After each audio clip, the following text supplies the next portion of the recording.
Hi everyone, it's Margaret here with 60andMe. Hope that you're doing great wherever you are. Thank you so much for being here today.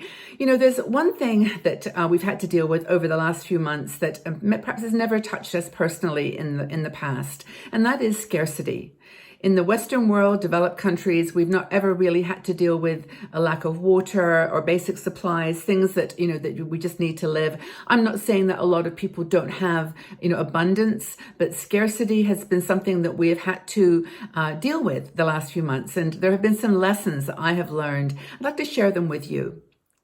So our sponsor for today's show is See Me Beauty. Now, See Me Beauty is a company that makes beautiful skincare products for older women, and they're products that are really designed to do just a couple of things: hydrate and make your skin look more radiant and healthy. The ingredients are very natural products. There's no added sulfates and perfumes. They're just really beautiful products that are designed for aging skin. So check out the See Me Beauty website, seemebeauty.com, and hopefully you'll get some inspiration there from what they're doing with their beautiful skincare products.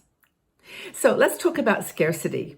Now, I don't know about you, but I have, I started my life and I was very poor when I was young. We didn't have a lot of abundance. We didn't have a lot of fancy things, but we did have water, we did have heat, and, we had just the basics in life. When the pandemic started 3-4 months ago, whenever you're watching this, but in the past, we didn't really understand what it meant to not be able to get something. Like, for example, I wanted to make bread and I wanted to get yeast, and I couldn't find any yeast. There was no yeast. Flour was really short supply, or more expensive than it should be. And then when we started to learn that we needed to wear face masks, I couldn't find elastic. There was a shortage of elastic. So over the last few months, we have learned as women in our 60s who have dealt with quite a bit in our lives, the simple things that, we thought were just always going to be to hand, not being there anymore. And of course, they've come back around. But think about the places in the world where that's not the case.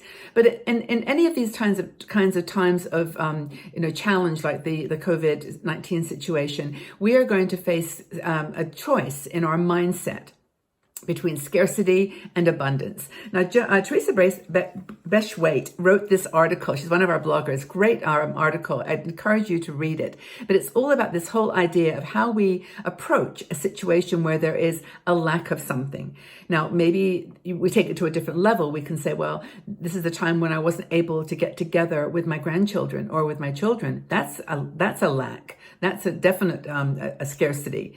And that's something that hurts you to the very, very core. That was probably the one thing that most people talked about as being the hardest thing that they had to deal with. Some lost jobs. Many lost jobs. And the jobs are hopefully going to start coming back as we start to reemerge into a new world. But, that's a scarcity that is a scarcity of money, scarcity of the ability to get the things that you are used to having. And really, to be honest, some of the basic things like paying your rent and buying food. So that scarcity certainly was, is more than just an attitude shift. But there are things that we can shift our, from the doom and gloom, everything is, going away, everything is disappearing, to something a little bit more abundant. Now, there is one superpower that we have as human beings, and Teresa does a good job of talking about this, and that is our brains, our thoughts. We can do our thoughts. We can control them. And if we've got a situation where we're lacking something, or we're, just having to have a sense of gratitude about what we do have as opposed to what we want, we can choose to see the other side. So, for example, did you know that many of the big companies that you will recognize the names, like Microsoft, FedEx, Trader Joe's, I'm looking at my list here, IBM, Disney, all those started during recessions.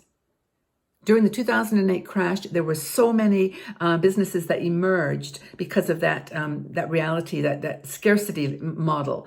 And at the time, it didn't seem like anybody was going to be interested in any of these things, but they were, because that's how the world emerged from a recession. It emerged from a time of scarcity, and those leaders saw an opportunity rather than a negative.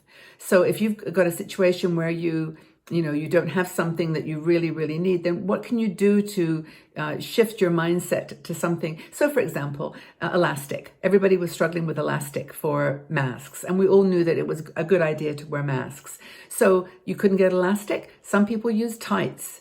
They took their tights and cut them and used that because it was stretchy, or t-shirts, or whatever they could use. But necessity really is the mother of invention if you have a positive mindset and see the opportunity rather than the loss, the situation of scarcity. I think it's really, really powerful. It can make us stronger. I think I'd love to ask that question to you, about how are you feeling right now after this? Well, it's still there with us, of course, as I'm recording this, but it's definitely, taking a little bit of a break from many parts of the world. What did you learn that made you stronger? Have you developed any skills, any mental practices, exercise, meditation, just ways of dealing? How do you think you're stronger now than you were a few months ago? I think it's a really, really powerful question. And if you have an answer to that, then that's something positive. You've gained something really great. Our brain's job is to keep us safe. And when there's scarcity, it switches on the stress hormones that wants you to find those things.